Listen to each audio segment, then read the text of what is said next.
Una po sa ating mga balita, tuluyan ang naging bagyo at naglandfall na ang sama ng panahon na nagpapaulan sa bansa. Bukod dyan, sinasabayan din ito ng epekto ng habagat. Kaya naman alamin natin ang update sa lagay ng panahon mula kay Pag-asa Weather Specialist Charmaine Barilla. So magandang hapon po, Ma'am Angelique, at sa lahat po ng ating mga tigapakinig. Narito ang ulat sa lagay ng panahon ngayong umaga ng Biyernes.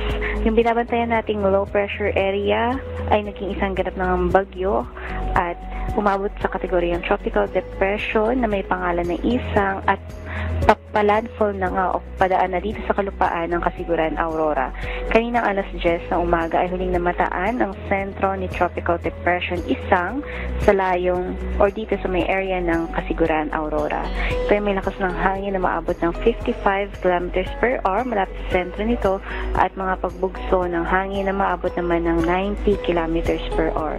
Patuloy itong kumikilos pakanluran sa bilis na 15 km per hour at yung malalakas nga na hangin nito ay umaabot ng 200 kilometers mula sa sentro nito.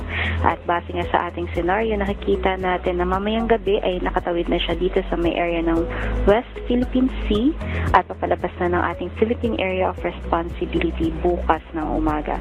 Kaya naman nagtaas tayo ng Tropical Cyclone Wind Signal number 1 dito sa may Cagayan, Isabela, Quirino, Nueva Vizcaya, Apayao, Kalinga, Abra, Mountain Province, Ifugao, Benguet, Ilocos Norte, Ilocos Sur, La Union, Pangasinan, gayon din dito sa Aurora at northern portion ng Nueva Ecija. Muli, pinag-iingat natin ang ating mga kababayan sa mga nabinggit na lugar sa mga epekto ng mga malalakas na paghangin.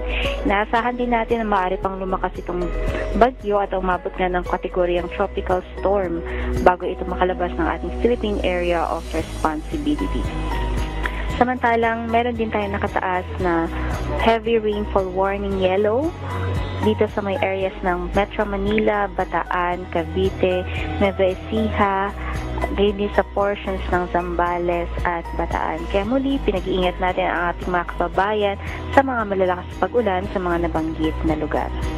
Nakaka-apekto pa rin dito sa Visayas, Mindanao at western sections ng southern Luzon itong southwest monsoon at nagdadala nga yan ng maulap na kalangitan at mga kalat-kalat na mga pag-ulan dito sa iba pang bahagi ng Luzon, western Visayas, Negros Island region, Zamboanga Peninsula, Barm, Soxargen, Lanao del Norte at Misamis Occidental.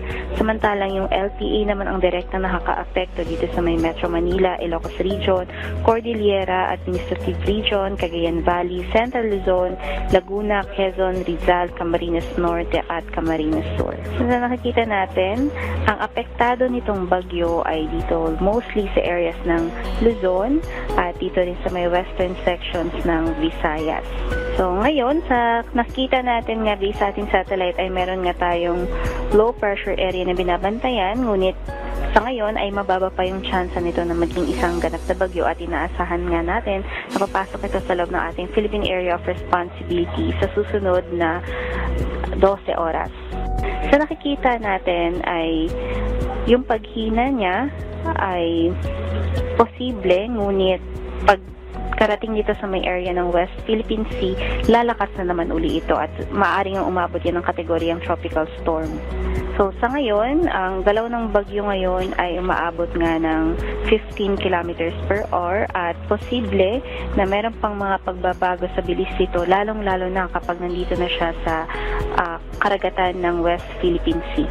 Sa malaking bahagi ng Luzon, possibly bukas ay magiging maganda na ang panahon pagkatawid nitong bagyo. Samantalang dito pa rin sa may western sections ng Visayas ay asahan pa rin ang patuloy pa rin ng mga pag-ulan. Para naman po sa lagay ng ating mga dam,